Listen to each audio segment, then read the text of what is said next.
of Allah, the most gracious, the most merciful. Hello and greetings. This is Muhammad Suleiman Ahmadzai, here with a new session for you, my friends. Well, welcome to a new session of the Paint 3D or Paint 3D program. Try to remember, in our previous session, we completed the entire menu tab. We went through all the options thoroughly. There were just a few things here that I hadn't told you about yet. I said we would cover those in the next video. The reason we didn't go over them was that if we had, our video would have gone over half an hour. For now, we want our videos to be around 10 to 15 minutes, 20 at most, so that uploading them doesn't become too difficult and it doesn't cause problems for you either. So, there were a few commands under the tab menu that I had left for today's lesson. What things had we left to cover together? We had left this for you called View Model, this mixed reality, and also in the C-Base section, we had something called 3D Model and Video that we hadn't covered yet. And I had also mentioned the Image and Paint 3D sections of the project to you. I said we'll work on these later as well. Alright, so when does mixed reality get activated in the first place? What does this feature do? First of all, keep in mind that it works differently on Windows 10 and 11. On Windows 10, when you click on Mixed Reality, it opens up your camera. In that case, it activates the camera. You can have a 3D object on your screen, and for example, imagine you have a table at home. You want to place that 3D object you created on the screen onto your real table at home. It's similar to how we have iPhones with something called virtual reality. We have things like this on our phones as well. But on Windows 11, it works a bit differently. That is, when you click on Mixed Reality, it actually opens another program for you. We call that program 3D Viewer. When we go to the Start menu, here we have something called 3D Viewer. 3D Viewer itself is a unique 3D display application. It's like one of the other Windows programs. Just like we've worked with other programs such as Paint, Notepad, Calculator, Magnifier, and some other things. And we know that this is also a program whose job is to display images or videos in 3D format. So, as we told you, we have this in two places. We have it here as well. It's in the toolbar, which is called the toolbar, and also in the menu tab. Here too, we said that these become active when a 3D object is present on the screen. For example, to create a 3D object, we come here. In the 3D shape section, we create one of these 3D objects. For example, let's say I want to draw an object on the screen. Whenever we draw a 3D object, it doesn't have to be on the canvas. We already deactivated the canvas earlier. If you weren't able to deactivate it, go to the Canvas section.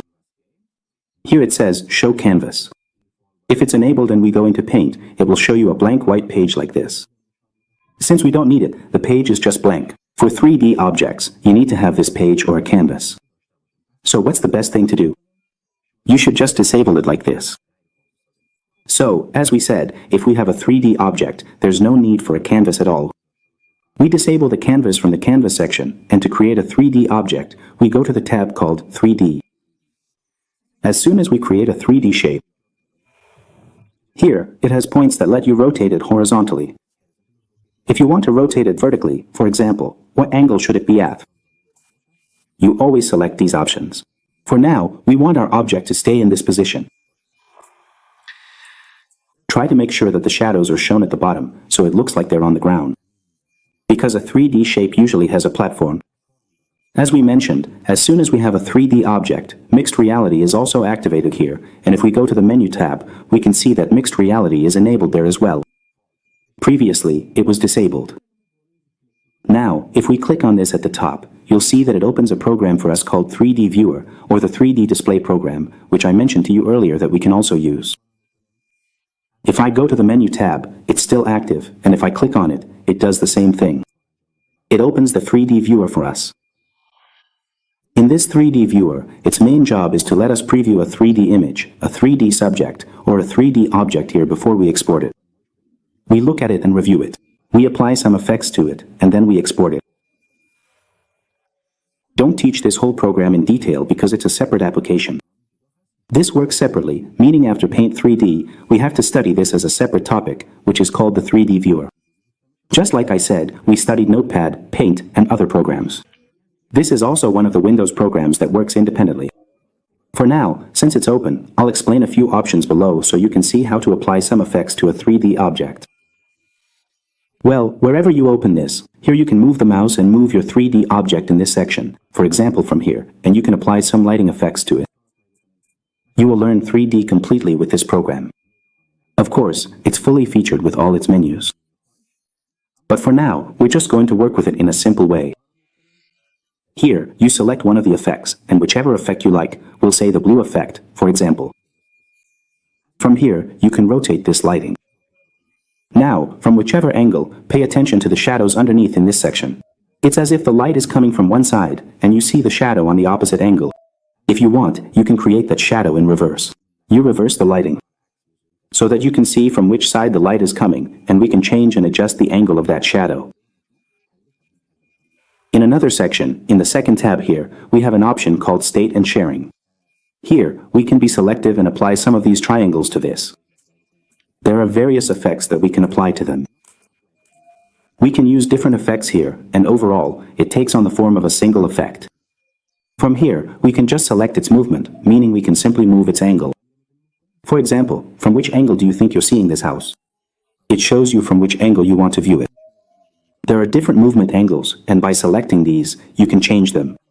You can do this from here as well if you want. You see, we click on the top of each of them. Here, there are buttons. This rotates the menu box. But we could have done this in a simpler way right on the page, right?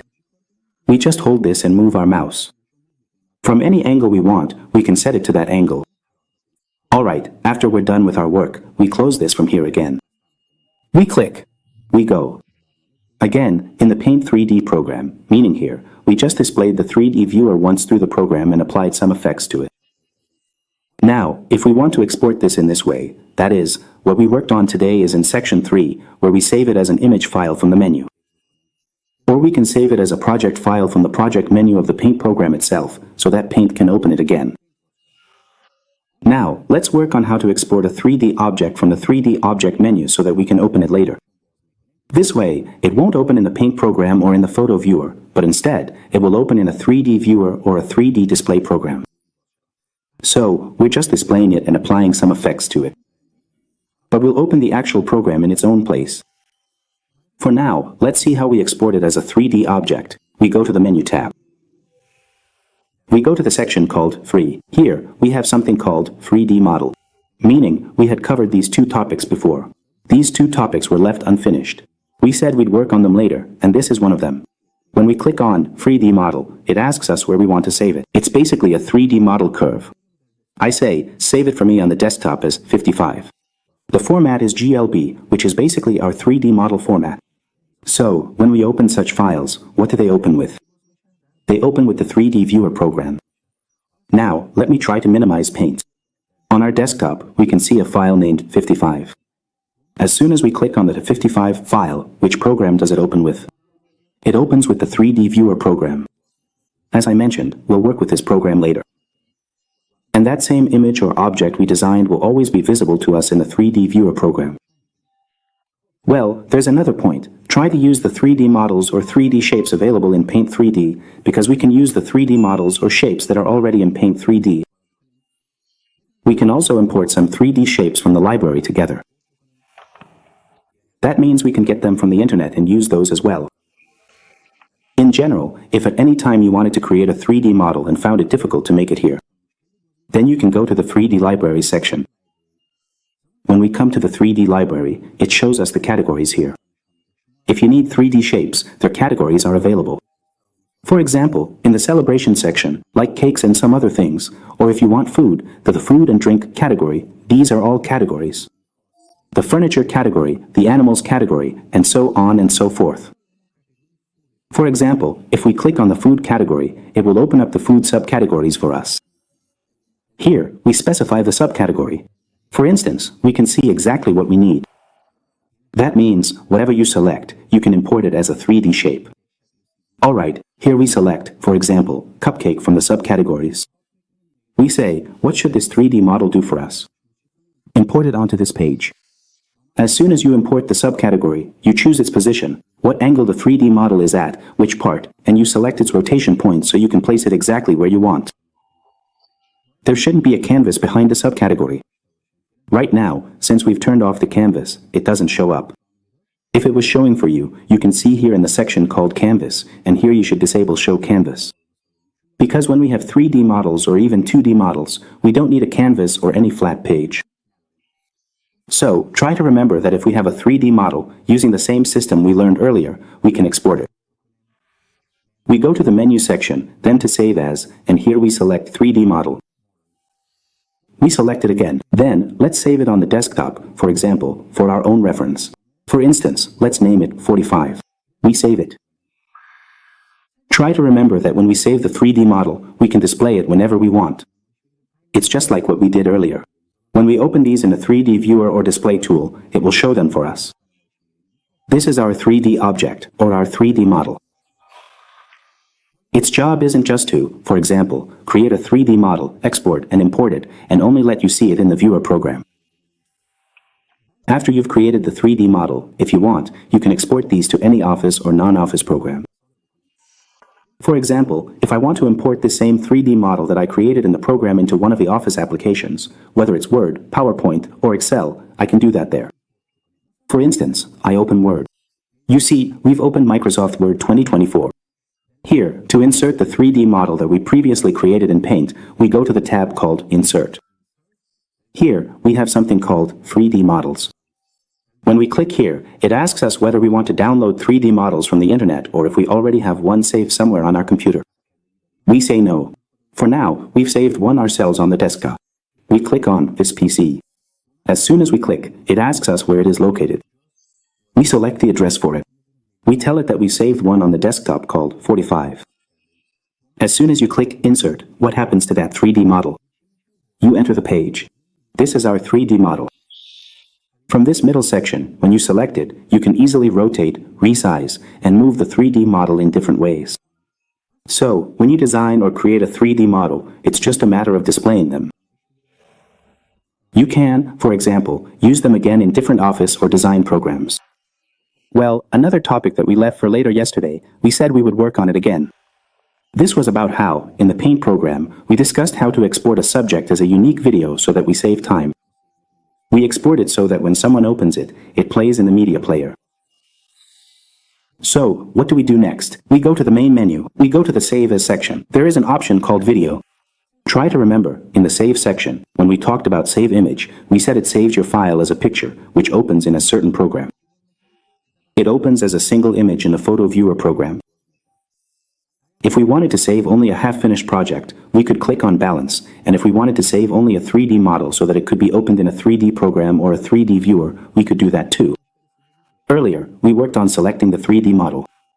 But if we want to save it in a way that only a video is recorded and it opens in a media player program, then what should we select in our settings? We click on the video. By clicking on the video, a settings window opens up for us here. The first thing we do is, right here, the software asks us in which format we want to export this. Obviously, there are formats like PNG, JPG, BMP, GIF, for example, TIFF and GIF. These are image formats. PNG stands for Portable Network Graphics. JPG refers to camera photos. BMP image refers to two-dimensional images made in the Paint program. GIF stands for Graphical Interface, meaning animated images, and we also have TIFF, which is used for audio and printing. Alright, we say that we need MP4. You see that it says image, image, image in front of these. These are image formats, and these two are video formats. So, we select MP4. It's a format with small file size and high quality, which is well known in the video section. The videos we usually watch on YouTube or on our phones, they're usually in MP4 format. Second, it asks us, how big should this canvas itself be, its width and height? First, we can choose the unit of measurement, whether we want to resize it based on percentage or work with pixels. In the width section, after selecting the unit of measurement, we choose how wide this page should be and how tall this page should be. Secondly, videos have something called frame rate. For now, we won't talk about frame rate. Later, when we get to Premiere, After Effects, and other video editing programs, we'll discuss this in more detail. For now, you should select 30 as the frame rate. 30 frames per second. You can also choose the video quality. It can be high, low, or medium. We can also choose these movements, for example, to rotate at this angle. Or it can have a swing. There are different types of movements, like a jump. For example, it can jump each time, or have a wobble. like this. Or, for example, air, which selects from other types of movements. Or hover. Hover means that when the mouse moves its wings, it has a certain movement. But I'm saying the first one was correct. This way, when they rotate, this method was correct. Well, we can also select the speed multiplier for this. When you select Go 2, this speed gets multiplied by 2, meaning its speed doubles. If, for example, you select Go 3, then its speed increases even more. Every time you click Go, you see that the movement or animation we selected, we made its speed 3 times faster with the multiplier. At the end, what do? We click on Save so we can export it as a unique video. We choose its location. We say, select this on the desktop. For example, save it under the name 99. In which format will it be saved? As MP4. Look, if there's a mistake, for example, if we haven't selected MP4 here, meaning we didn't pay attention to the format, you can still choose it again from here. In some versions, you see that you can't select it here, so you have to have chosen it earlier. Alright, it goes to Save and selects it. When we click Save, it takes a bit of time. It depends on the speed of your computer and also on how heavy your object is. Sometimes, the C-body object is very light, so it exports faster, and other times, when our C-body object is very heavy and we've done a lot of designs on it, well, it takes a bit more time. Alright, our file has been exported. I'm closing the Paint program completely. Try to go to the desktop where we had saved this file, both as a unique C-body object and, in this section above, we also saved it as a unique video. When we double-click on it, it opens. You can see that for us, a video opens right away. It has recorded the same thing as a unique video for us. Look, that means we wanted to save this as a unique video, and for the animation, we chose how many times, for example, this loop should run and at what speed. That means we can even save a 3D object as a unique video, or as a unique 3D object, or even as a unique 2D object. So, that was one of the 2 or 3 topics left related to the menu tab. Alright, have a good day, and next time we'll work on the other topics of the 3D Paint program. And finally, dear friends, I ask that if you found the videos useful, please like the videos to support us and help the channel grow, subscribe to the channel, and I hope to see you in the next sessions. Goodbye.